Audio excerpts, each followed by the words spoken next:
Hi, everyone. Welcome to another edition of this Forum Chatter podcast and another episode with Rabbi Professor Kanarfogel here on the podcast. That's Rabbi Professor Ephraim Kanarfogel, who is the E. Billy Ivry University Professor of Jewish History, Literature, and Law at the Bernard Revel Graduate School of Jewish Studies at Yeshiva University. And on this episode, we've had many already on the Rishonim, especially Befrat on Ashkenaz. And this episode, we will be discussing Rabeinu Tam, Rabeinu Yaakov Ish Tam, or Ish Tam is Rabeinu Yaakov Tam, and that's why he's referred to Tam. We're going to get into that and all his Sfarim, and obviously one of the major Bali Taisus, one of the first Bali Taisus, and we're going to discuss much to discuss there. But I first want to mention that as with all the episodes I've been doing with Rabbi Professor Kanarfogel, this is sponsored by Gluck Plumbing. For all your service needs, big or small, in New Jersey, with a full service division, from boiler changeouts, main sewer lines, snakeouts, cammering main lines, to a simple faucet leak, Gluck Plumbing Service Division has you covered. Give them a call, 732-523-1836, extension 1. Rabbi Kanarfogel, thank you for joining me again. For having me again. It's nice to be here. Now, Rabeinu Tam. Let's talk about Rabeinu Tam. I mean, this is a household name this time. Everybody knows Rabeinu Tam. Anyone who's opened a Tosfos, anyone who's opened anything, obviously Rabeinu Tam Tefillin, they know Rabeinu Tam from, again, all over Shas, all over everything. But who is Rabeinu Tam? Obviously, he's grandson of Rashi, but who is he? When does he live? What's going on? Okay. Let's dive in. Okay. Kimat v'yef shar l'shayr. It's like trying to do a podcast on the Rambam. Whatever you'll say, there'll be things that will be missed probably, but we'll do our best.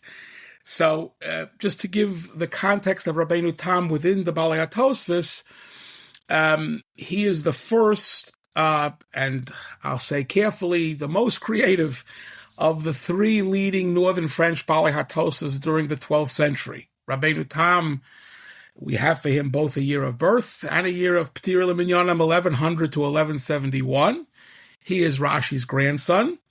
He is the Rebbe and the uncle of the Ri of Dompierre, Bitzig Mishua of Dompira, who was Rashi's great-grandson, who died around 1190, not that much younger than Rabeinu Tam, and the third, the Chut HaMeshulash here, is the Ri's leading Talmud, who we've talked about in the past a little bit, the Reb Shimshon Mishans, the Rash Mishans, and he's important for Rabeinu Tam because apparently Reb Shimshon Mishans is very responsible for writing down and formulating nuschos of both Rabeinu Tam and Ri. So to some extent, and we'll talk about this, if you want to know what Rabeinu Tam said, the Ri knows what his Rebbe and uncle said, and the Rash Mishans knows what both of them said, Kilushonam. Rash Mishans dies, it goes to Eretz Yisrael around 1210, where he dies in 1214, Liminyanam.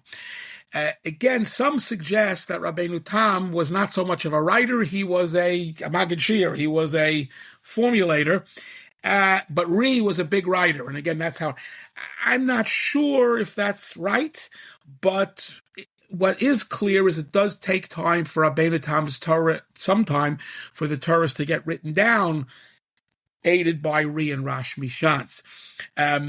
A fourth link here, we've mentioned this before, we did a podcast on the Or Zarua, Rabbi Yitzchak Or Zarua, who learned first, it comes from the Eastern Europe or Eastern Germany, learned in the Rhineland, ends up in the yeshiva of Rabbi Yehuda Sir Leon, another Talmud of the Ri, to learn. And he, Rabbi Yitzchak Or Zarua, has tremendous access to Rash Mishans's Tosfos, more than what's printed b'shem Rash Mishans in many cases, and to Rabeinu Tam too. In other words, there are Rabeinu Tams that we only really know fully because even of the Sefer Or Zarua, again, beyond our printed Tosfos. So I guess the first point to make, not that God forbid if we find Rabeinu Tam in our printed Tosfos, chaser mashu, felt epis, but there are quote-unquote fuller versions. It's more extensive, and you can see from the fuller versions, the Tosfos has it, of course, correct, but sometimes it's expanded. Not every day people shouldn't have a panic. So that's as far as Rabeinu Tam's period and where he fits in the larger picture. Now, interestingly, Rabeinu Tam, quote-unquote, wrote a Sefer. We have Sefer HaYashar Rabeinu Tam, and that has two parts, Chelek HaTshuvis. We have many tshuvas signed by Rabeinu Tam, his name is, he's the Mechaber. And we have the Chelek HaChidushim. We have many Perushim of Rabeinu Tam on Shas. Here the problem is, there's both manuscript problems and editing problems. Can't go through all the details now, but there are times when what Rabeinu Tam says in the Sefer HaYoshar does not exactly stim with what Tosfos says that he said. And usually, I'll say this very carefully and gently, the problem is usually with the Sefer HaYoshar. Not because anything wrong with it, God forbid. It didn't have great mazel, that Sefer. Again, what if Sefer HaYoshar had survived perfectly, we'd have to have 6 podcasts. But the Sefer HaYoshar sometimes cuts off, or there are adjustments there. Less in the Tshuvos than in the Chidushim. The Chidushim is an interesting problem. I don't get too bogged down in this. Again, there are some who suggest that the Sefer HaYoshar was like his, machberes. That's where he wrote his ideas, and sometimes he changed his ideas.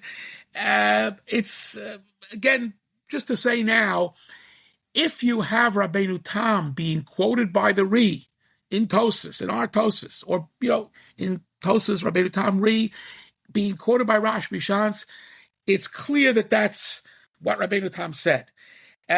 Sometimes with Sefer HaYoshar, there has to be an adjustment. I'll just be merames very quickly. I just finished doing something. Gimel Nashim Mishamshos B'mo, very important sugya, difficult sugya. The Sefer HaYoshar seems to say very differently, and we have a few Tososim about it. And the Achronim knew that, and they said, in Sefer HaYoshar, Rabeinu Tam has an andere Weg. That's true. The question is, again, how to resolve them. And again, some Chokrim, I think, take it too far and try to create things that don't exist. But this is something we have to do. The problem is an embarrassment of riches. We have so much Rabeinu Tam that you have to figure out where it's coming from, which piece. But again, Tosfos in, Tosfos out, people shouldn't worry. And the other thing of Rabeinu Tam, because he was Azah Godel and Azah Ilui and Azah, put in your adjective, he sometimes changed his mind. We'll talk about that more later. And so, like all Gedolim, he could change his mind. He rethought it and he said, I like this way better. So that also plays into it. Now, we do know so much about Rabeinu Tam because, as you said at the top, the printed Tosfos have Rabeinu Tam everywhere. I didn't do a statistical survey. How many blot can you go in a Tosfos without finding Rabeinu Tam mentioned by name? I don't think you can go more than a blot. I don't know. 2 would be, to my mind, too much. Again, this has to do with the fact that the vast majority of our printed Tosfos are French Tosfos of northern France. It's Tosfos Rosh Mishans, many of them, as put together by Rabbi Eliezer Mituch, and he's working off a French text, even though Tuch, we decided, is from Germany. So he's got all of this. So Rabeinu Tam, that's why everybody knows Rabeinu Tam. I'll say, not to confuse, but the Daf Yomi is learning Horius. That's one case where the Tosfos might be German, maybe. Tosfos Sota is the other case, Maseches Sota, and even though there are Germans there by name, it's a different, Rabeinu Tam gets through. In other words, even they quote him. So that's how it goes. Another example, Rabeinu Tam's German contemporary, younger contemporary, Ri's contemporary, the Ravia, who dies in 1225, even though, again, not everything gets through to Germany then. Rabeinu Tam, the Ravia, knows a lot. Sometimes he actually can add some things. Not as much the Ri. It's interesting if you compare, right? So Rabeinu Tam is just the hottest item in learning that you can possibly imagine. Okay, let's go to family. Let's go to easier things. Rabeinu Tam's father is named Reb Meir, right? And this Reb Meir was a great Talmud Chacham, to put it mildly. Reb Meir learned in Worms in the last part of the 11th century in the Rhineland. That's where Rashi had learned earlier, although Rashi also learned in Mainz. Reb Meir was a Talmud of Worms. And what's interesting is, again, I've mentioned this on other podcasts, this requires separate discussion. What Rabeinu Tam does in terms of what we call dialectics, comparing Gemaras, everywhere comparing, right? The Ri did it also, but Rabeinu Tam is the Machadesh here, the first one, in a big way. This comparing, this dog Gemara Fakert, is already found a little bit in Worms. Rabeinu Tam took it over. And so it could be that his father sort of gave him the Garian, gave him the seed, and took it over. Because the father didn't do as extensively as Rabeinu Tam. We even have some Tosfos from Reb Meir. So Reb Meir is very important. So that's to suggest that while Rabeinu Tam is the miyasid of the method of what we call Tosfos, which, by the way, doesn't just blast off to compare. sugyas that might be the same or different. First, he reads every word for word in Gemara, in Rashi.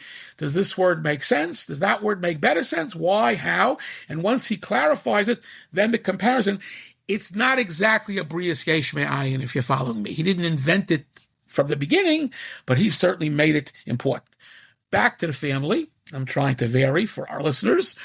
His oldest brother is Rashbam, Reb Shmuel ben Meir. Rashbam knew Rashi. Rashbam was 20 years, or maybe a little bit more old when Rashi was nifter in 1105 Leminyana. The second brother, right, that's the Rashi and Vayesh, that's the Rashbam and Vayeshev. I discussed my pshatim with Rashi, and he liked them, and so on and so forth. So there's no doubt that they conversed about great things in learning. The second brother was named Rabbi Yitzchak, who died at a relatively young age. Again, a very big Talmid Chacham, died at a relatively young age. It sometimes gets confused. Yitzchak ben Meir is the same Rashi Tevis of Yitzchak ben Mordechai, who was a Talmud of Rabeinu Tam. So sometimes there's confusion, but not too often. Rabeinu Tam's the third brother. He was only 5 years old when Rashi died. So I imagine that at 5 years old, he was already learning with Rashi, but there's not that much that he could have learned with him, Pashut. It's just a matter of the years.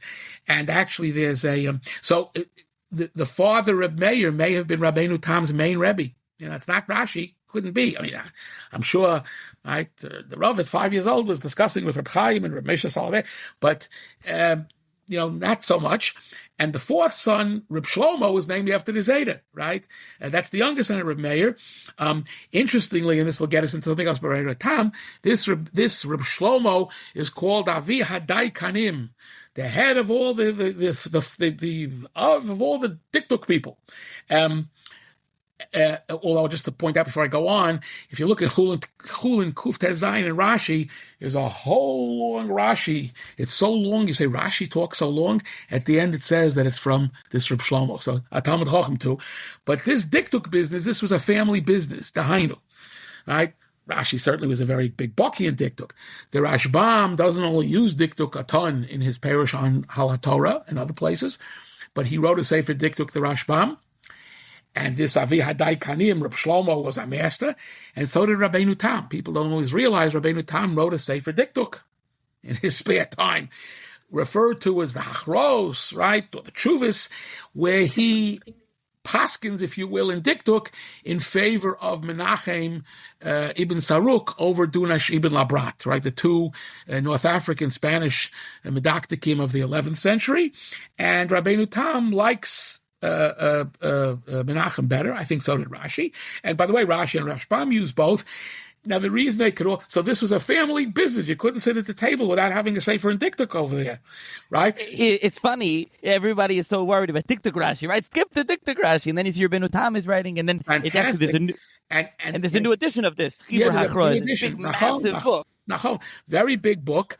By the way, one interesting fact, why were they so busy with Menachem and Dunash? Because Menachem and Dunash wrote in Hebrew, even though they were in Sfarad, the area of their Talmidim, who had a lot of Chidushim. Menachem and Dunash had all kinds of Chidushim. Rashi and Rashbam didn't know it. For example, again, I don't want to get too much Dikduk, but... right? 3-letter roots, right? Pei, Ayin, Lamed, right? Three, almost, you have Lefarnes, you have others that are 4, but 90%, 95%, 3-letter roots. That's the Yesod in Dikduk. Pei, Apol, Ayin, Apol, Lamed, Apol. Rashi and Rashbam didn't yet assume that. They could have Sharoshim of 1 letter or 2 letters. And somehow, because that's what Menachem and Dunash had, and somehow, which obviously is a lot harder, because, right, you can have many more words that have the same root, somehow Rashi and Rashbam figured out, because they were Rashi and Rashbam, how to be mistader with that older system.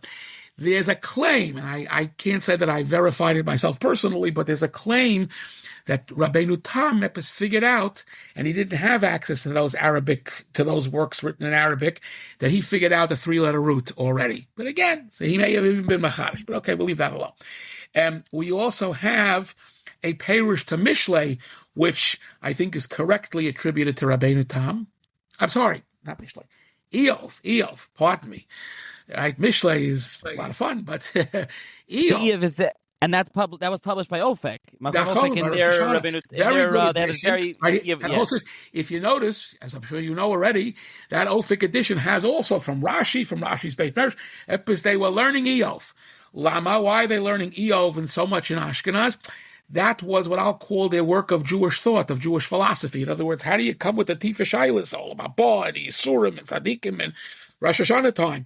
So that's how they got into some of these inyonim. So that's, I think, why it was so popular. But anyway, Rabbeinu Tam's Perush, so he did that too. What Rabbeinu Tam didn't do as much as Rashbam is he didn't write Perushim on Mikra, on Tanakh, as a separate, as another thing, which Rashi did, Rashbam did. Rabbeinu Tam, we have Eov, and not so much more. Yes? What do you say? We have that work that Ofek put out, a big machlokes hachokrim, as you'll say, that some say that they wrote it out as like me based midrash Rabbeinu Tam, and then I think others say that not really Rabbeinu Tam. No. So I want to say this a few years ago they published that big book a few years ago. Actually, I think I'm cited there in the introduction once, one way. There are clearly pieces of Torah. That's right. That's the Perush on Chumash that's attributed that they call the base Perush of Rabbeinu Tam. There are clearly pieces of Rabbeinu Tam al HaTorah. Not that Rabbeinu Tam didn't interpret psukim. He knew Tanakh by heart, backwards and forwards. He interpreted 1 million psukim, but he didn't write a sefer. So that, a Perush like Rashbam did. So that Ofek, what I'll say is there are, I don't know how many, 15, 20, 25 pieces of Teres Rabbeinu Tam, but there are later Balei HaTosfos too, from his base Medrash. Again, these are what we call compilatory. The Smak is mentioned there, Rabbi Yehuda Chassid is mentioned there, other things are mentioned there. So that's more of a mixture. But that's a very important point, Nachi. Namely, even though Rabbeinu Tam didn't write a Perush on Chumash like Rashbam and Rashi did, we have many Perushim from him in the course of his learning, right? You go to the Tos and Kedushin Daf Lamed, right? We learn Bavli, says Rabbeinu Tam, right? The Gemara says, L'olam Yishalash Adam, right? Shlish Mikra, Shlish Mishnah, Shlish Talmud. So you have to learn a third of each area, either during 2 days of the week or each day. Rabbeinu Tam there says, we learn Bavli, which is Belula, right? The Bavli is completely mixed in. If you stick with the Gemara, you could learn Chumash, you could learn Nach, you could learn Gemara all in one fell swoop. But that Rabbeinu Tam is not what some think that therefore Yeshiva Bacham don't have to learn Nach, right? That Rabbeinu Tam is what? Is saying that we learn it all through the prism, not the prison, but the prism of Gemara. That's how we do it. And so he certainly learned it. There's an interesting Masorah in the Chidah, has in Shem HaGdolim, a kind of a Masorah, where Rabbeinu Tam in effect says, and I'm going to paraphrase, I think I'm doing it justice, the Zayda, Rashi, could write on all of Tanakh, on all of Shas. We can't, right? We have to specialize. And Rashbam, by the way, wrote, we don't have all of it, and there are some questions. Rashbam wrote a lot of Nach too, but Rabbeinu Tam was focused much more on Shas alone, but of course, he knows all the psukim by heart. You see that in all his ksavim, and he discusses many psukim, right? We just don't have an original Perush Torah. By the way, sometimes people will tell me, wait a minute, I found here a Perush, a beautiful pshat in the name of Rabbeinu Tam, in Gelis, in the Tosas HaSholem. I don't know what percentage, I'll say 9 times out of 10, maybe it's only 8 times out of 10. Many times you'll find, you go to the Kisvei Yad, Zelo Rabbi Yaakov Tam, it's not Rabbeinu Tam, our Rabbeinu Tam, of Ramru, where he first lived, or of Twa, where he went later, question how much time he spent in each.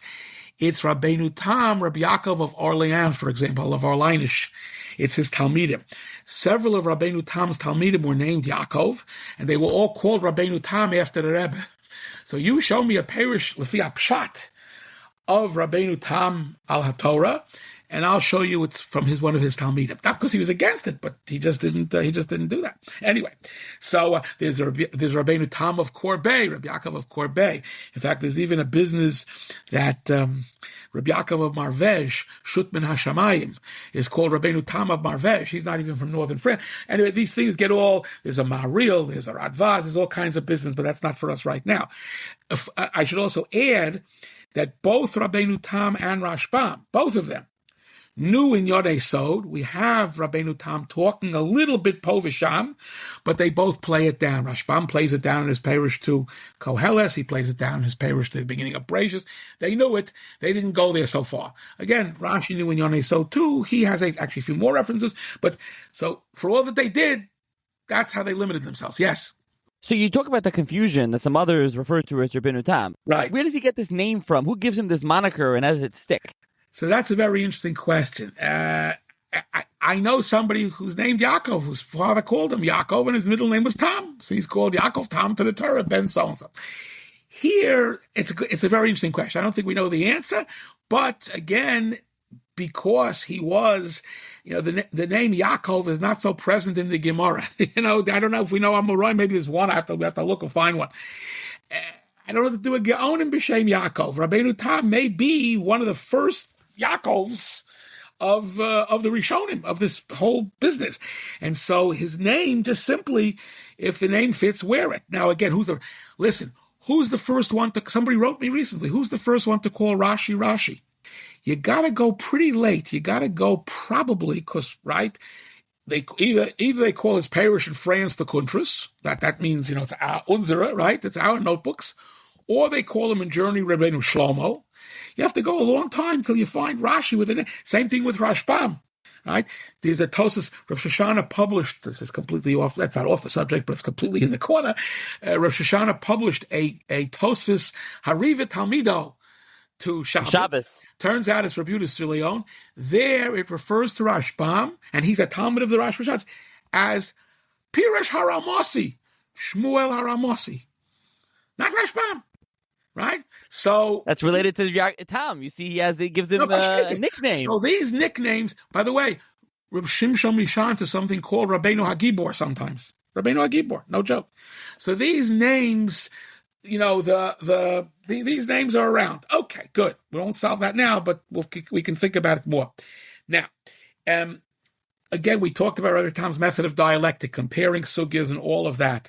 He was so good at it, it was such a big chiddush, and it was so successful that here, relatively quickly, Talmidim came to study with him from far and wide. Mamish.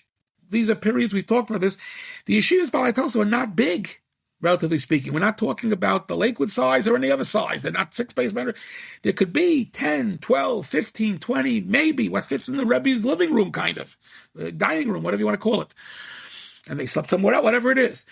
Rabeinu Tam got many Talmidim. The Marshal in the Hakdama to the Yom Shlomo says that Rabeinu Tam had 80 Talmidim. Now, Marshal has all kinds of interesting historical insights al pi alimud, but I think two things. Number one, I'll say very carefully, and they were all Beki and Bishas. Listen, that his Talmidim were great. Well, I'll mention a few. In Kabbalah Hina Kabel, first of all, this seems to be an adaptation of the Tzedel HaDerech, the 60 Talmidim of the Ri, and we've talked about that in the past too. We don't know 60 Talmidim, not of Rabbeinu altogether. We don't know 60 Talmidim by name of Rabeinu Tam. We don't know 60 Talmidim of the Ri by name. So I think the Marshal, again, Shishim Giborim, each one knew a Masechta, right? So there's reason, I call it Lahavdil, the Wizard of Oz theory. A few people could make learning from, as if there are hundreds of people, thousands of people there. In any case, so he did have something else about the Marshal. There's a famous Chuvas Marshal, Simon Chavtes, where the Marshal has, in that tshuva, a very good listing of the Talmidim of Baalei Tosfos. Somebody didn't so put out from a second Tavyad, very interesting. He has Talmidei Rabeinu Tam there. 9. Now, full disclosure, the Marshal is not the author of that tshuva. That's a tshuva that probably came from the base Medrash of Marami Rutenberg, which is Marshal, and he says it. He included it. So how do we get from 9 or I don't know, how do we get to 80? So I think it's a little bit of an again, in Kabbalah, but I think it's a little bit of an expansion. We do know, though, of 30 Talmidim by name altogether from Rabeinu Tam who are mentioned in Tosfos and related literature. You could tell me there are more, and I would believe you, but we can identify 30. And you'll tell me, but what about the guy sitting in the back? No. If you're in that base marriage, you're not in the back. Everybody there has to produce. If you can't produce, you'll be lost. So 30 Talmidim is still a very big number. And when I mention some of the names, you'll see they're all stars, right? What's interesting, though, about Talmidei Rabeinu Tam is that half of them are French, from northern France, half are from Germany. What's the chashivus? Again, Rabeinu Tam was so big that they came running from Germany. The Ri, his nephew, also had 30 Talmidim, more or less, that we can name, almost the same number that we can name. By Ri, 98% came from France. There may be one or two who came from Germany, maybe. And when we say they came from Germany, let me mention Rabeinu Tam, some of his Talmidim from Germany, right? Let me mention why they came.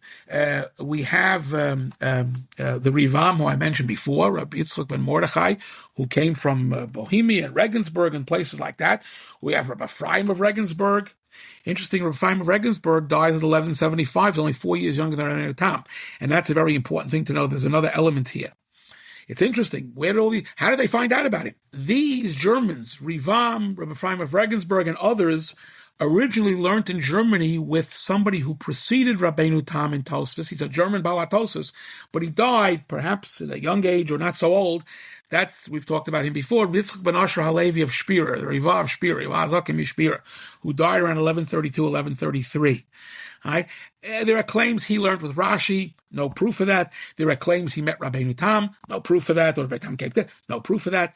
But when he was Nifter, his biggest Talmidim, and they were already tremendous Talmidei Chachamim who were not 21, right? They already were learning for decades.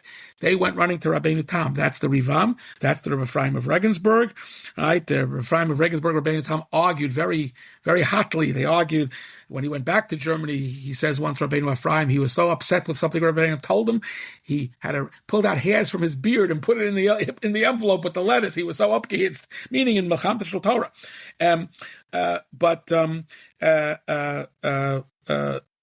Even Rihalovan, Rabbi Yitzchak Lovan may mean white Russia, it may mean Eastern Germany. They were coming from all over to learn with Rabeinu Tam. Again, because some of them had a great Rebbe. When Gadol A is Nifter, you go immediately to Gadol B, right? Ma'asim in yeshivas, right? When the great Rosh Yeshiva of X was Nebuch Nifter, the best Talmidim immediately transferred. And that's what you had with Rabeinu Tam. The other thing about Rabeinu Tam here, he was apparently a very good teacher, a very great teacher, and I'll tell you how I know that. Again, some say more talking, less writing, but I think, he was certainly a great teacher. And that caused something interesting, as follows. These German Talmidim who came to learn with Rabeinu Tam, so Rabeinu Tam's Torah in northern France will continue with the Rashbi Shas, and we've talked about this, the Or Zarua, it continues all through the 13th century. Then Elazar Mituch picks it up and writes it all up more, right? It continues in northern France. The Smag, they're all Talmid of Rabeinu Tam, you name it. But in Germany, something interesting happens. When these German Talmidim that he had, like Rabbi Ephraim of Regensburg, who goes back to Regensburg, and like Rabbi Eliezer Metz is in, got nothing to do with the baseball team, Metz is in eastern France, but it's right next to Germany. In fact, it was an imperial Roman city, a German, considered by them to be German for many years, but he also goes to Mainz to teach. So they go to Germany and they teach Talmidim not just the Shittas of Rabeinu Tam, but the Derech of Rabeinu Tam. And that's probably why they really didn't get so many German students. They didn't need to schlep to Germany. They had all of Rabeinu Tam's Talmidim who were committed. I don't want to make it sound like a kind of a youth group. They weren't young, but they were committed not only to the learning, they were committed to the teaching. There's an interesting third figure. His name is Reb Moshe ben Yehuda Cohen of Mainz. We have some ksavim from him in manuscript. We are ready to tell me, who is that? He was a great teacher, though, and he spread Teres Rabeinu Tam in Mainz very, very much. So, again, this whole thing, to read the Gemara closely, Rashi, to make the comparisons, and then, of course, to extract not just the Perushim, but also to then apply to the Halacha, right, from these comparisons, right, and to make sometimes comprehensive conclusions. This the Germans learned to do from Rabeinu Tam. They took it back there. And so that's why when you read things that German Balei HaTosfos wrote too, a lot of it, right, not only the ones quoted in Tosfos because they studied in France, Rabeinu Tam, a lot of it has Rabeinu Tam's stempel. Okay, so that's as far as his Talmidim. Right, and I mentioned before, I won't go into it now at any length, but some of this dialectic may have come from the father. I'll just say there are those who suggest that the Perush Rashi to Nazir that we have was written by Reb Meir, the father of Rabeinu Tam, and there you'll see for the first time Im Tomars Yesh Lomars, comparing sugyas, except those comparisons are usually within Maseches Nazir itself. You look at Daf Daled, you'll see Daf Daled, a comparison to Samech Tes. Rashi, for example, I don't want to say never, because somebody can come up with one. does Im Tamar Yesh Lomar. And where Rashi does that in Brachos Yud Zayin Amud Aleph, the Kisvayad tell us that the Tosfos of Yisur Leon was copied into Rashi. Nothing terrible. It's not a kilayim. It's okay. All right, good. So that's as far as dialectic. Now, by the way, just to show you this in practice, right? It's not just to paskin halacha, Rabeinu Tam. It's also to use the perushim on the sugya. I don't mean justify in the modern surface sense, but to explain the minhagim that Bnei Tzarfas to Ashkenaz had, the real minhagim, to give it basis in the Gemara. In other words, Rabeinu Tam with the Rechen, what the Bnei Ashkenaz did with the Gemara. Sometimes it didn't always look so simple. For example, let's do one example. The first daf Masech Avodah Zarah, right? About dealing with non-Jews close to their Yemei Edom. So the Gemara, which is very difficult in medieval Europe, the Jews and the Christians did business all the time, and it would be a very big problem to stop for 3 days and, whichever festivals we're talking about. So the Gemara itself already in Avodah Zarah, I think Daf Zayin, says that in Bavel they cut down the Mishnah Midrabanan. They cut it down from 3 days to 1 day. Right? We're dealing here with what we call Abizrayu Avodah Zarah. There's room for the Chachamim to be mitzamtzeh, right? So most Balei HaTos, you look at that Tos on Avodah Zarah Daf Beis, the gigantic Tosfos, right? Most of the Terutzim work with that. Things changed, right? In other words, we can't hold it that way. There are reasons that we had to change it, right? One answer, Eino Madukim Kol Kach. The Goyim today are not so frum. They don't thank their Avodah Zarah, so we can deal with them even on the day of the Avodah Zarah. And that's, you have that in the Gemara. Or Mishum Eva. If we stop doing business with the Goyim, they'll be very angry at us, and that could lead to terrible problems, which the Gemara also uses. Right? So times have changed, and therefore the Gemara itself in Hilchos Abizrayu Avodah Zarah says conditions, or I don't mean times have changed, we're a fad. Conditions have changed, reasons have changed, and there are reasons al pishas to do it.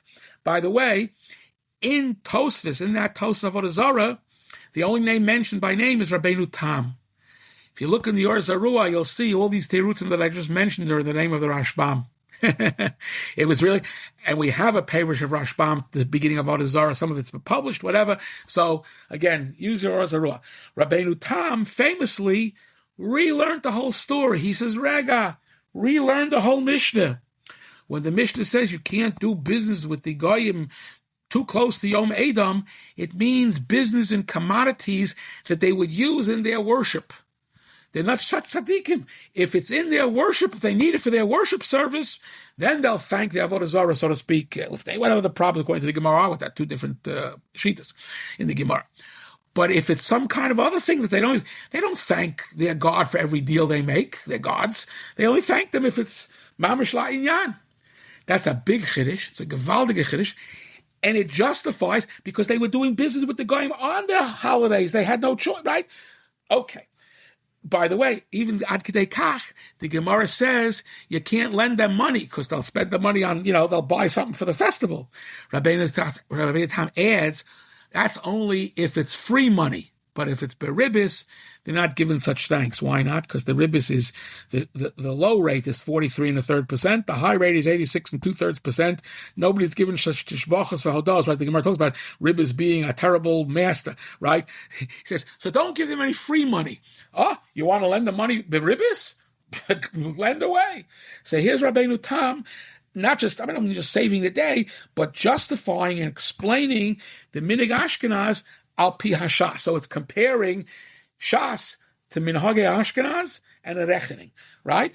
And Rabeinu Tam calls it very fairly, right? In other words, he does it also, for example, what's called a straw man, right?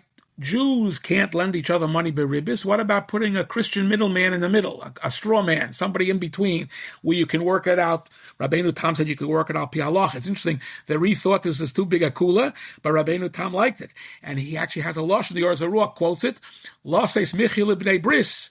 We have to help. Again, you have to keep all the Yisurei Ribis, but where you can find Al Pi Halacha something new, you have you have to find it. Otherwise, people are going to have trouble. And Rashbam was also Machmir. Interesting, the Or Zarua says, I think this is a very big kula of Rabeinu Tam. He's not so good, right? But Rabbeinu Tam went, and he went up Pialach, and he argues it with all kinds of things. Now, every once in a while, it was not a fix, God forbid. Every once in a while, Rabbeinu Tam found a minig. Well, there's a whole Indian here that the minhagim of the Ashkenazim were considered kihila kedosha. Those minhagim were considered to be al pi limud, right? Al pi lomdis. So Rabbeinu Tam was, rediscovering or finding. Sometimes he couldn't do it. For example, in Avodah Zarah, I think that's in Nehemiah Beis. There were Jews who let the non-Jews do dericha, press the grapes with their feet, right, before the hamshacha, before the Jews started to come out. Anyway, they had Geisha workers, and for Rabbeinu Tam, that was too close for comfort. He said, no, that hanhaga is usher, get rid of it. So Rabbeinu Tam, where he felt it was not justified, even if that's what he said many people do it, and I'm not happy with that. Okay, so he would call them on that.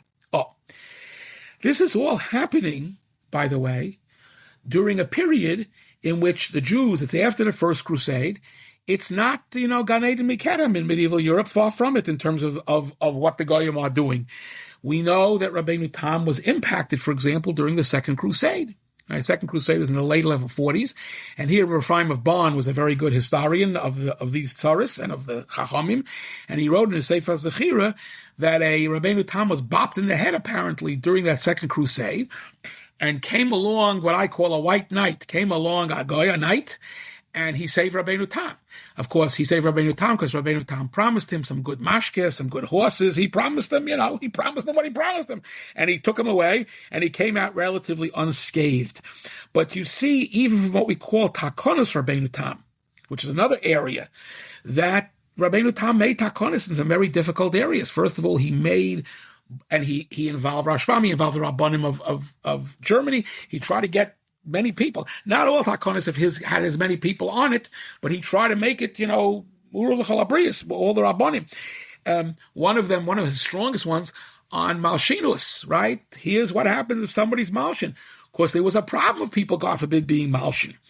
Another one, say, well, this is not so much at the instigation of the Goyim, but this is life in medieval Europe.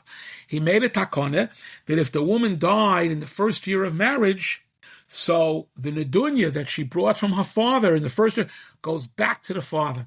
Even if that money had come to the chassan's hands, which is interesting, al pi halacha, if it wasn't spent, it goes back. Why? Because in medieval Europe, God forbid, childbirth was a very dangerous, much different than today, Baruch Hashem, Shomer P'saim Hashem, but so he didn't want the parents to stop. People would say, well, let me see how long she lasts. This guy, before I give her all the money, let's see how many children she has, or something terrible like that. But Rabbeinu Tam didn't want to have any of that problem. So he made this, and again, a takona means not Medina de Gemara, in the sense the Gemara doesn't recommend this, doesn't suggest this, but he did that. It turns out there's claims in Tos, I'll get to it a little bit later, that he took that one back. That he took it back a little bit. There were some later Baalei who thought he took it back. Others had different versions. But these are the things that I had to worry about. He also says, Rabbeinu Tam, what I'll call pleitat peh. He admits at one point he was a Karav Lamalchus. In his spare time, he had to go talk to the rulers. And he says at one point, there's a quote that can be found, that they drive me crazy. I'm having a lot of tzaras with the Malchus. I got tzaras, I got Sukkei Haiti, and I got tzaras. Interestingly, somebody recently wrote in Eretz Yisrael. I actually wrote some of this. Some of it came out. Some of it hasn't come out yet. One came out in English, not in Hebrew. But anyway, Rabbeinu Tam apparently had a relationship with Henry, the Count of Champagne, Rosen-Champagne, which is the region in northern France in which he lived. At this period in northern France, the king of France was just like a big duke. He wasn't in charge of everything. You had big noblemen. So this Henri was the overlord of Rabbeinu Tam's area. And there's in 2-3 Kisvei Yad recorded a kind of a dialogue between Rabbeinu Tam and this Henri. He asked him about a few psukim, and Rabbeinu Tam answered. He answered very close. So this colleague says, "Oh, see, it's buddies. They're having a Bible study. They're studying, isn't it? You got a head guy, and he's studying, with Kiruv. I don't mean Kiruv, but it's right." So what I showed, though, was, I won't do it all now here. We can tell people when one is out, when it'll come out. The psukim that this guy asked him were not harmless psukim. They were psukim which the Christians used to try to further their doctrines. Chanoch, name somebody who went to heaven, came down, oh boy. And so Rabbeinu Tam, very calmly and very gently, they did apparently have a relationship because he didn't put Rabbeinu Tam, he didn't invite him to a public disputation like the Ramban or Rabbi Ephraim Paris where it's bullets and everybody's sittering. They had a very nice shmuas. And Rabbeinu Tam in the shmuas told him, wrong. Again, even that was fraught, right? This fellow suggests that Rabbeinu Tam was involved with hawking, with something with birds, like a golf. They used to go to golf together. I don't know if they went to golf together. I don't think. Not so poshut, yeah? And by the way, so also there's the Chuvas, the one you've mentioned, is published in there. We're going to get to it at the end, the publications. But there's a brand new Chuvas Rabeinu Tam that was just published by Rami Reiner and Dubovik. But Simon Kuf Pei Aleph, Kuf Pei Beis, Kuf Pei Gimel in there, they do quote, especially Kuf Pei Aleph is the one to Henri Champagne, right? And it says Shol Ashilton mi Kofaino is a Champagne, right. Rabeinu Tam Shloish Dvarim. First of all, what happened to Chanoich? Second of all, why do you give Taras? What are you telling him? Right. And third of all, that David why David did more than Shaul Averis. So why did Hashem remove the Malchus from Shaul, but not from David? So these are, and there's answers and some other things. He has great roots in there. All three of those psukim are what we call Christological. They're not the main ones. So, as Chatani Maskir Hayom, my friend Rami Reiner, who thanks me very nicely in the introduction for reading the whole thing for the press, he says that, and I think he's a little off on that mark. It's much more fraught. In other words, it wasn't a walk in the park, meaning Rabbeinu Tam's answers were in his head. That was a walk in the park, but the Etzem HaMaisa, not so posh. Sukaita. Yes. Also, I just want to mention, you mentioned the Sefer Sechira, Ephraim of Bonn, so they actually quoted in the introduction as well, that it said it was in the second day, Yom Tov Sheni Shel Shavuos, in 1147, and it said that they went, Nesvat Hoyim Eretz Sarfas, they came to Ramarab, they came in his house, and they took him in the field, they ripped the Sefer Torah in front of him, and they threw him down, and they whacked him in the head, and they told him, you're Gedol and Yisrael. So they knew, that you are the leader of the Jews. Yeah. Therefore, we're going to take Nekama from you for hanging Yashka. Right. So then they told him, Hashem, this white knight came flying in, and it even says this in the Chronicle, that Rabbeinu Tam, he says, he was Meshachedim, and the Tsar went, and he got him out of it, and the guy Mechemlas Hashem, Al Amoy Richim, Al Amar B'Tzleim Teras HaKadosh. Rabbeinu Tam lucked out, and Baruch Hashem took him and he got out of it. So that's exactly where I was quoting from. The only detail that I added, a little tongue-in-cheek, was he gave him some good mashke also, besides the horses. But anyway, so that's my Tosefes, but exactly right. Mizet citatati ki'ilu. Now, on the other hand, with all of this tsaris, Rabbeinu Tam is managing to do all the things we've already outlined. But wait, there's more.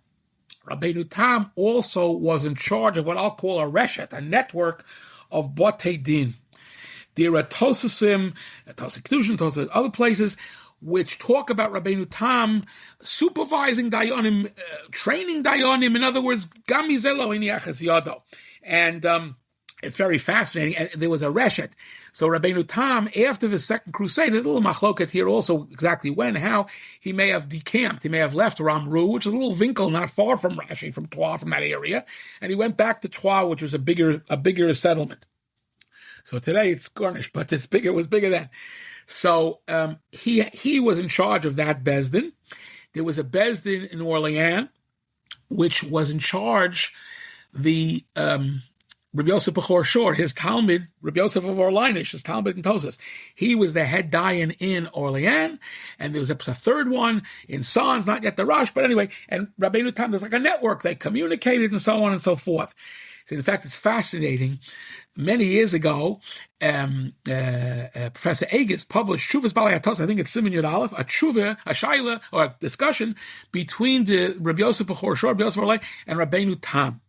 And the Inyan was, Rabbeinu Tam held very strongly that by Gittin, when it says Shem v'chanichov, you have to mention the name of the husband and his aliases, his nicknames, and you had to literally write down. This is his first, he's called, Shmuli, Chaim Yankel, Beryl. You have to mention all the nicknames, right?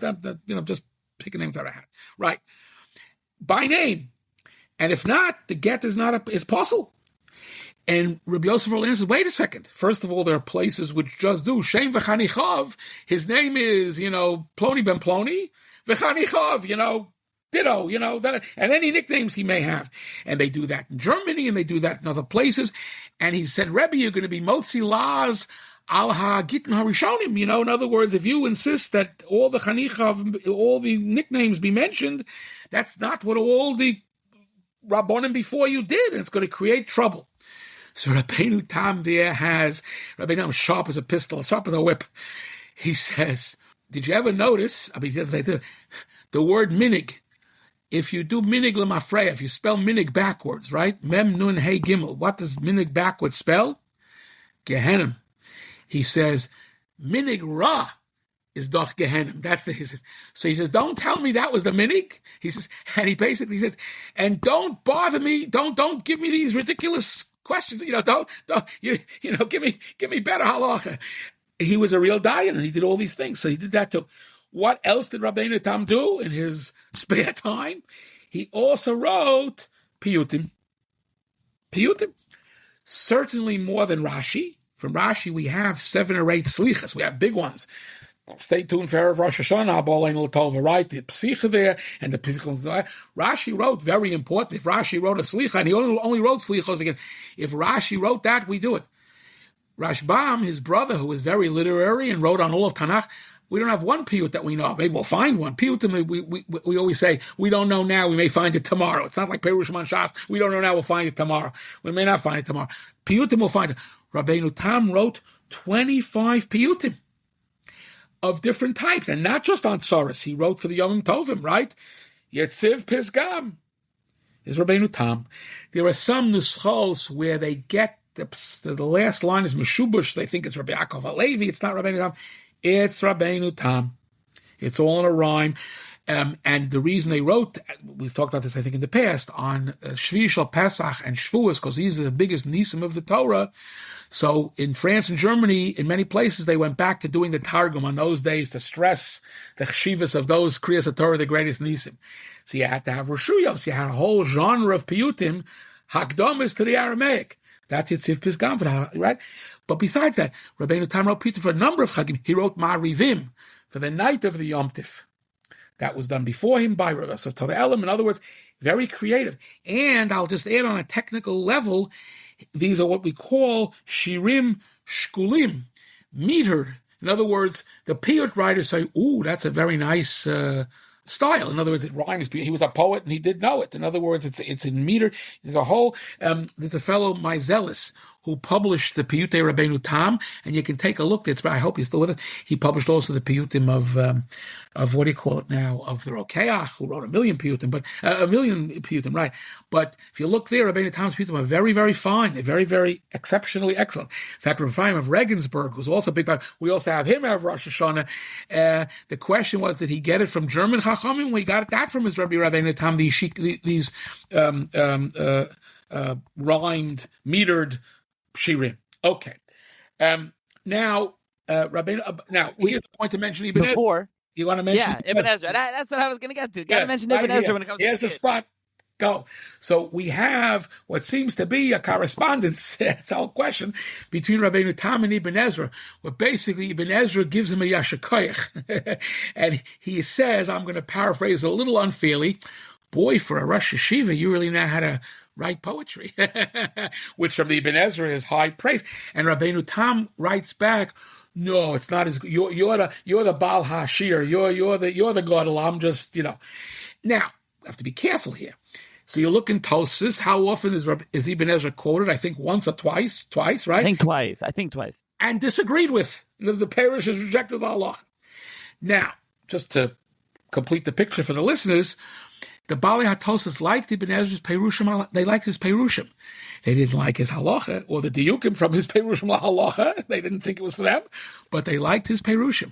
So there is a derech eretz. Ibn Ezra was not a dirty word, God forbid, so to speak, in Ashkenaz and Tzarfat. Anyway, but that's Rabbeinu Tam. He even got shavat from Ibn Ezra according to this to these texts. Now, Rabbeinu Tam did have what I'll call, we have to say carefully, He had a very strong personality, right? There are a few rayas to that. You'll take a look in Tosafot Zara, Diglu Olai Ahava, right? Two Talmidei Chachamim are arguing. Rabeinu Tam says, even if they're arguing bullets, they're arguing so hard that they're draying each other, they're ruining the pshat. HaKadosh Baruch Hu loves them because they're learning, right? And you guys bang each other over the head, right? First thing you say, maybe little Musa, don't bang the guy over the head. No. Diglu Olai Ahava, right? Rabeinu Tam was tough. More than that, his brother-in-law, Reb Shimshon Mifalez, who was his brother-in-law, is mentioned a number of times in Sefer HaYosher, has a beautiful introduction to one of his discussions with his brother-in-law. The quote is, Mi galeh afar mi bein anecha Rabeinu Shlomo. Oh, the Rabbanu Shalom one day is going to make Tchias HaMesim. And what's going to happen? In the Kever Shel Rashi, he has on his eyes when he was buried the pottery, right? The way the Chevra Kadisha does it. Mi galeh afar mi bein anecha Rabeinu Shlomo. There's going to be Tchias HaMesim. And Rashi's going to come out of the kever. And what's he going to see when he pops his head, so to speak, out of the kever? Hine bincha, your anicle is coming to run over your pshat. In other words, you're going to, here comes Rabeinu Tam. He's going to disagree with you on everything, including this thing that he's talking about now. By the way, just to say, somebody said, it must have been fun in their house for dinner, besides this very TikTok. Which tefillin are you wearing? Rashi, Rabeinu Tam. By the way, just to say, the machlokas Rashi, Rabeinu Tam, and tefillin was held before them, right? So they're reciting an old machlokas. They didn't create the problem. They're extending. But Rabeinu, and the other, just another example, if you take a look, the Marshal in his Hakdama, again to Yom Shalom, he has great stuff, has something called Uriah Ketana. It either means a very short book, a one-page book, or a small book, where Moshe Taku is mentioned. There's a Maisa where somebody gave Pilpulim, some wild Pilpul, and Moshe Taku blasts it. But before that, Rabeinu Tam and responded, and it says there, Rabeinu Tam heard this Fakrumta Pilpul, the Omar Masha Omar. It's unprintable. He said, fair, said, all right, we'll adjust it, we'll fix it. Rabeinu Tam was very tough, very, very tough, no doubt about it. The other area, by the way, where we see this, it's actually almost in Yonah Diyoma. Rabeinu Tam had a lot of arguments with a certain Reb Meshulam of Milan, Melun, which is near Paris. Reb Meshulam originally came from Provence, and they argued on minhagim as follows. For example, Shabbos candles, you have to light Shabbos candles, fine. With a bracha, without a bracha. So Meshulam of Milan said, there's no bracha in the Gemara. What are you making up a bracha here? And Rabbeinu Tam said, Reb Meshulam, you don't know the Seder of Amram going, you don't know the Halachas Gedolos. When it comes to minhagim, especially if all of Klal Yisrael is doing it, all the Jewish women are doing it, mitzvah lefaresh. You could justify it based. The Rav Soloveitch says the Gemara is not a luach; it doesn't have all the brachas listed, all the minhagim about Avarachim, right? What are you talking about? They fought about all kinds of stuff. They fought about whether Kiddushin and Nesuin are on one coast, Rabbeinu Meshulam, or on two, Rabbeinu Tam. Rabbeinu Tam won most of these. Of course, he won them all. Another example, there are 8 of them, which Reiner also has. He talks a little bit about there. The last one is Mamish and Yonah Diyoma. What Haftarah do you read this year when we have a Shabbos after Yom Kippur before Sukkot? What do? You got an extra Shabbos. What do you do? So Reb Meshulam, so Tosfos in the end of Masechus Megillah Daf Lamed Beis, it leaves the name anonymous to protect the whatever victim. It says, Rabbeinu Tam said, I'll tell you what he said in a second, against the Rav HaChovel u'mivalbel, right? Against the one who's draying us a cup. So they used to think that was the Rambam. Now they know better. That was Rabbeinu Meshulam. Because what happened? I'll just tell it to you, Bekitzi. You'll take a look there in Tosfos. Rabbi Meshulam said, we need an extra Haftarah. So here's what we're going to do.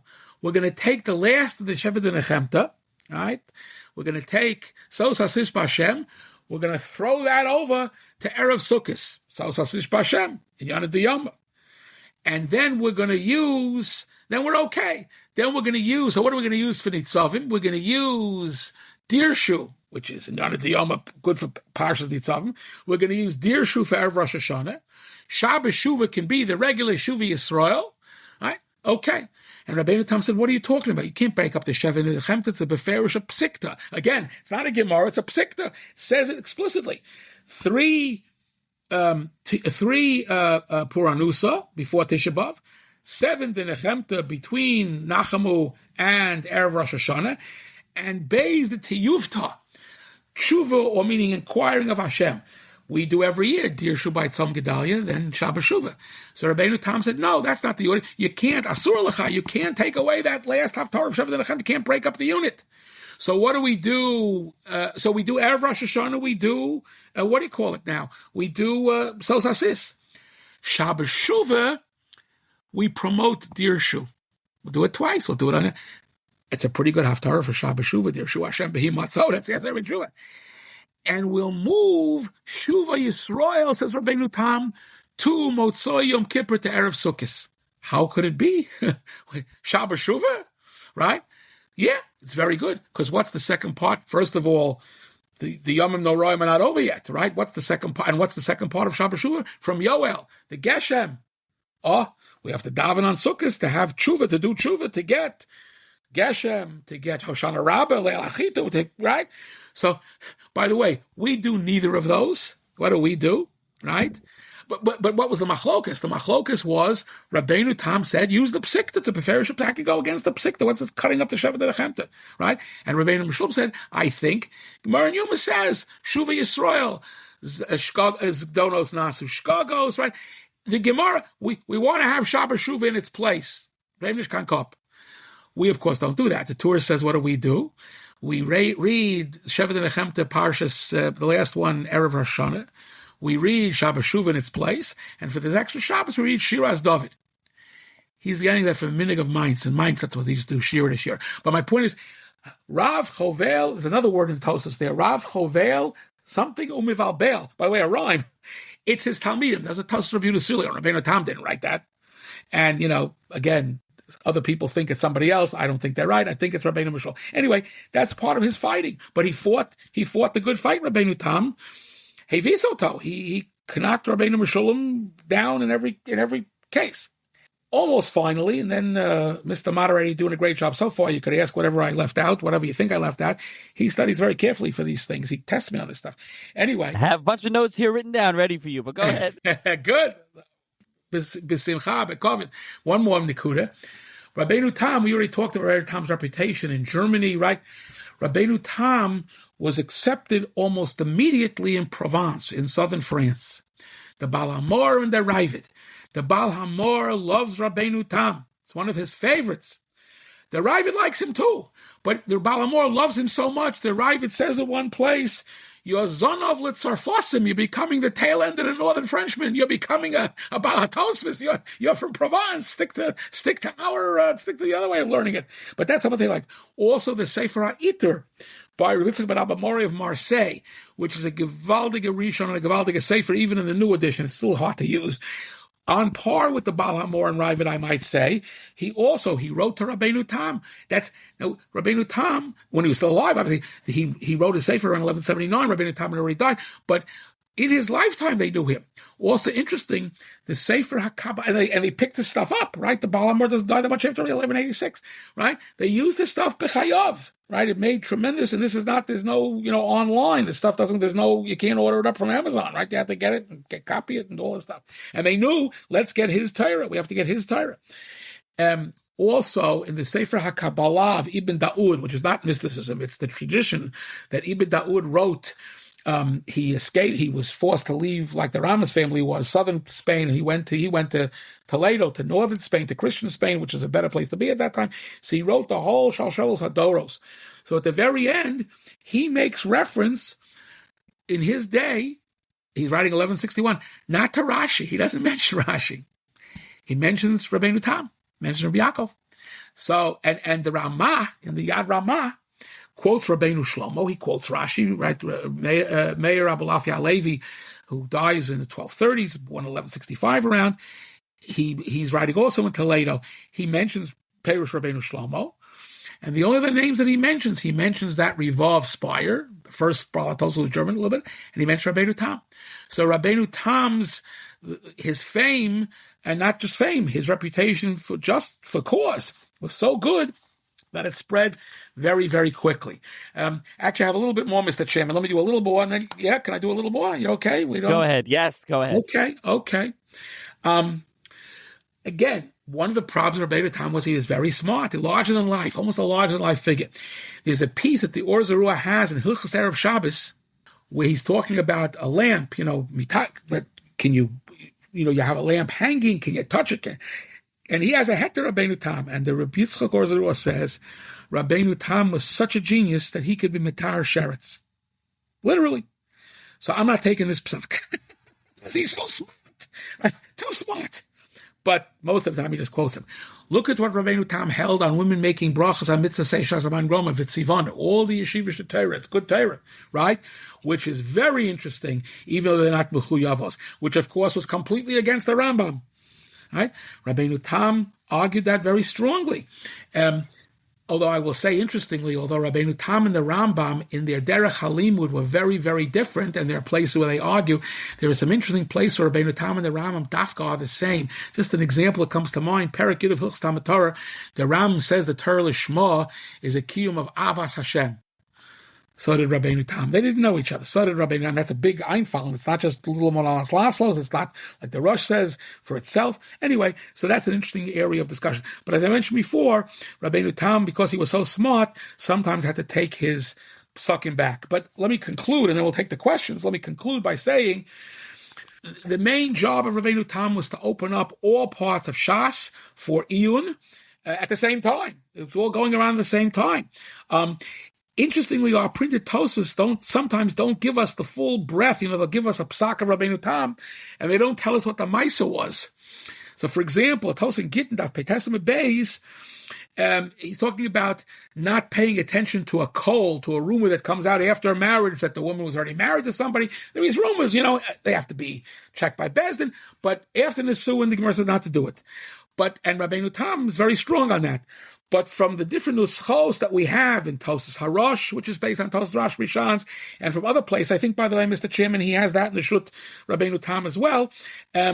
We know that this guy, there was a case of a nutty lunatic who wanted to say that he married his wife's sister before he married his wife. So he wanted to apostle them all up and down the line. Right? And Rabeinu Tam works very hard to completely debunk all of these kolos and to show why this guy does. He says he may be usher to his wife now, but all the rest of them are mutter, right?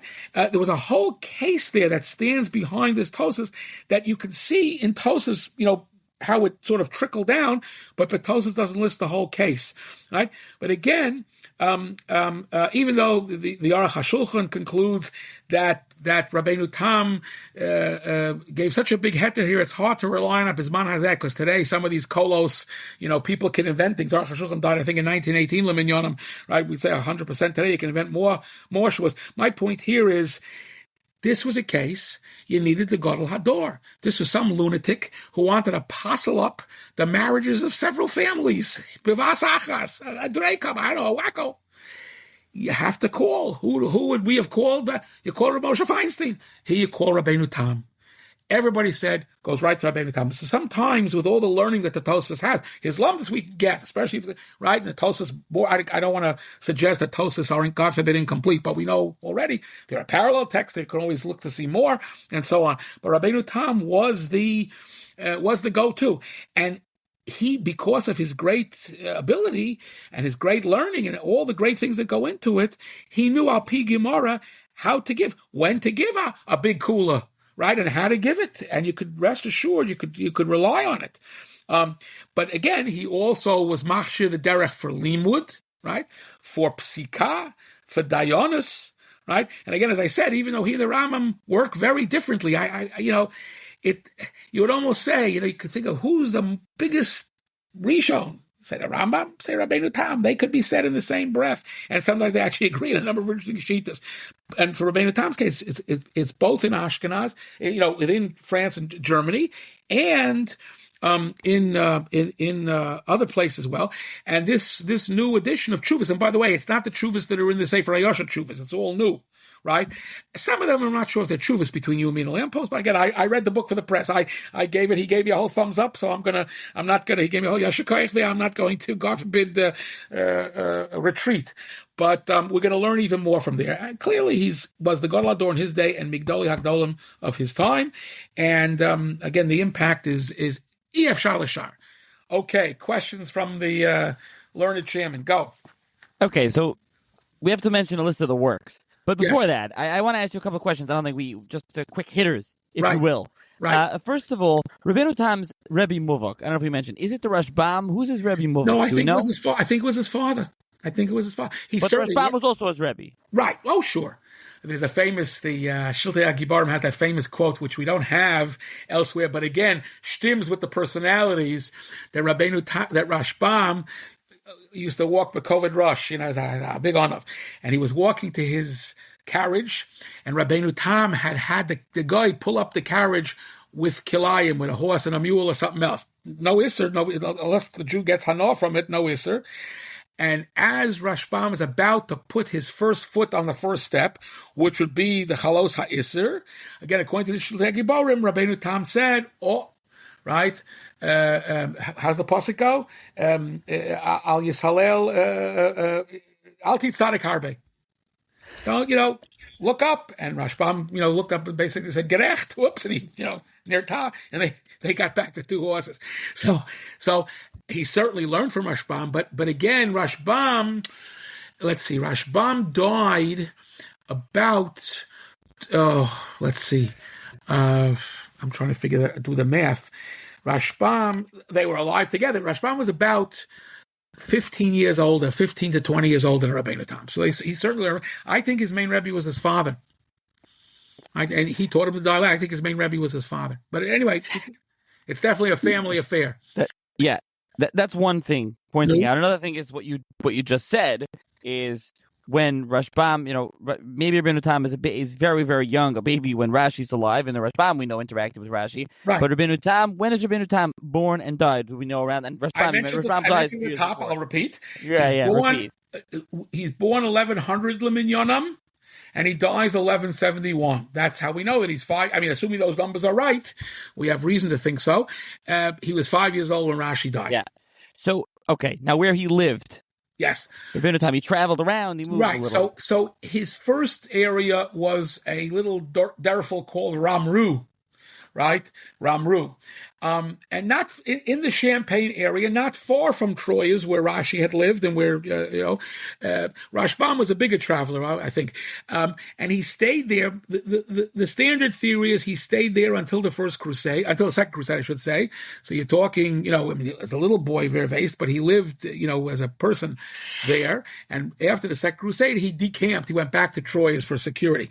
Reiner thinks that he might have still stayed in Ramru. He went back and forth. But again, the distance between Ramru and Troy is very, very small. The Rashbam has landed up once in Rouen, which is way in the west. He and in Caen, the place where they have those some film festival, CAEN, I don't know, something, maybe it's that. He ended up in some places, the Rashbam. I don't know why exactly. It could be business. I don't know. Rashbam, Rabeinu Tam was a Malva Beribis. Rashbam, there's indication that he was a livestock. He had, he raised animals. I don't know if that affects where they lived exactly. But yeah, what else do we need to know? So, Sfarim. Yes. Okay. We mentioned a couple. Obviously, the Sefer Yosher, and now let's talk about today's edition that we have. Rega. Oh, I'm going to get to not the Musa one. That's right. He didn't write that. Not him. And he didn't write the Sefer Yosher that we have, the historical work. That's not him either. Correct. That's not even him. But the Musa one is confused. You still see people saying Sefer Yosher ben Tam. No. Somebody wrote, a fellow in Eretz Yisrael used to teach in Baltimore, Shimon Shokek, wrote a very nice dissertation many years ago. I think maybe posted. That Sefer Yosher is from the third. It's more Mikubolim. It's more. It's later. It's not Rabeinu Tam. Now again, they called the Shulman Hashemayim Rabeinu Tam of Marvesh. A lot Rabeinu. When you have a person like that, a lot of things get blamed on him that he didn't do. Correct. We have Sefer Yosher, the Chelik HaTshuvis, and the Chelik HaChedushim, and we have the beautiful new Davlitzky edition. In fact, Reiner and Dubovik in their new edition say that because Davlitzky is a wonderful edition, they're not going to bother putting any of those Tshuvas in because Davlitzky is wonderful. Now, so we have that, the Davlitzky edition. Right. Which is great. He's done a number of other Rishonim as well. Right. Now, Right. in the new brand new one so that's published by Davlitsky. You can get it in your local farm stores. The new one, it's got that white cover, that cloth cover that's published by the Mekitzin Damim, distributed by Magnus, together with the other thing that's Karen, Amalia, Rosen, whatever they call themselves. So they're like published together with them. So that's Chuvas. Like I said, some are written by him, some are written by Talmidim, B'Shem, some of the Reb Chaim Paltiel and Chumash. It's like all sorts of quotations. So we have that. We also have. By the way, that's one of the other problems with the Sefer HaYosher, Chelik HaChidushim.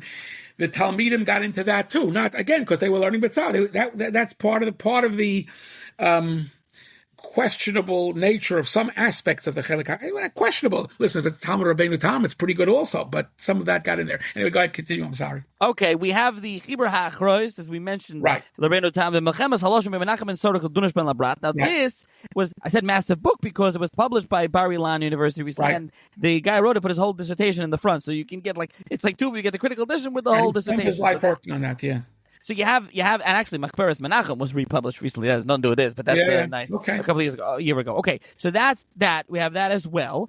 We also have, as you mentioned, the Ia with the Rashi and the time and all that stuff. That's hard to find. Ofek printed that. We also have the Ofek on Chumash, what they purportedly Rashi Rabeinu Tam. What else am I missing from Rabeinu Tam? Is that more or less what we have? Obviously, we have Tosfos, but and we have Tosfos. I think that's what we have. Again, I stress to the listeners, when you look, sometimes the Tos HaRosh will quote Rabeinu Tam more extensive. You have to compare in the Or Zarua. But we have, from the learning itself, we have quite a... Mordechai will quote Rabeinu Tam. So everybody will quote Rabeinu Tam. Yeah, go ahead. Now, and for those interested in reading more on Rabeinu Tam, obviously, we have the classics, Orbach and Grossman and Tushma and Kanarfogel. We have the massive book in Hebrew of Rami Reiner, Rabeinu Tam Parshanut Halacha Pulmus by Bar Ilan, which is a wonderful, massive book. Anybody wants to read it, but that's a big book, almost 500 pages in Ivrit. So that, but in English, it's really, there's no biography of Rabeinu Tam. You got to read the Hebrew. Maybe it'll translate this one day. Right. The only thing in English is me. I have a bunch. I have a lot about Rabeinu Tam in that book, in the big book, in the big one. Book. Yeah, came out all of the chapters in the first chapter on the learning, in the Mikra stuff where Rabeinu Tam fits or doesn't fit, in the Piyut, and in the Sod, what he doesn't have and what he does have. Anyway, but that's, you have to work hard. So I can link to listen. The Rabeinu Tam book is Bar Ilan, as well as the HaAchrois book. Those are both Bar Ilan. Right. The new Chuvas is Magnus. These are all in Israel. They're a little hard to get in America. I mean, Magnus ships, maybe Bar Ilan ships as well to America. The other books, the Davlitsky's in any farm store, it should be available anywhere. Black, tallish volumes. Both of those, you can get those anywhere. And the Ofek ones are a little harder to find. Maybe the one on the Chumash might still be around. But again, it's based on Rashi or whatever you want to call it. For those interested in more on Rabeinu Tam. And like I said, listen, Rabeinu Tam is, everyone knows, as you said, Rabeinu Tam Tefillin, even if it was not originate from Rabeinu Tam. Everyone knows Rabeinu Tam Tefillin. Everyone knows many of these, one of Zara. You can't learn about Zara, not know that Rabeinu Tam. And many other Shitas of Rabeinu Tam, many other things of him. We mentioned the Piyutim. We managed there's so much more of Rabeinu Tam. And he's, as they say, a legend. Rabeinu Tam is like... There's no doubt about it. Right. It's mamish. You cannot exaggerate here. It's all true. Absolutely. So, thank you again for joining me to discuss Rabeinu Tam, and thank you to Gluck Plumbing for sponsoring again. Absolutely. And also, listen, hopefully, and I get comments all the time, questions, when are you going to do the next one? So hopefully it's not what we do like a year. Hopefully it's not another year. We'll have to come up with some other ones. Every 6 months or so. Okay, I'm going to hold you to that. But now we really have to get to some Chassidic Ashkenaz, some Soid in Ashkenaz. That's your first book was on there, right? That's the Peering Through the Lattices, the first book. Second book. The second book. Yeah. Okay. We got to get to some of that. I think we need to introduce everyone to that. So I'll volunteer. Bli Neder will do Rabbi Lazar of Worms, Rabbi Lazar Okeach next. Okay, very much looking forward. I think the listeners, yes, I've been asked about him. He's a fascinating person, and we know about his wife as well. So we're going to talk about him. A lot to do there. We'll talk about him. Okay, thank you for joining me once again. My pleasure.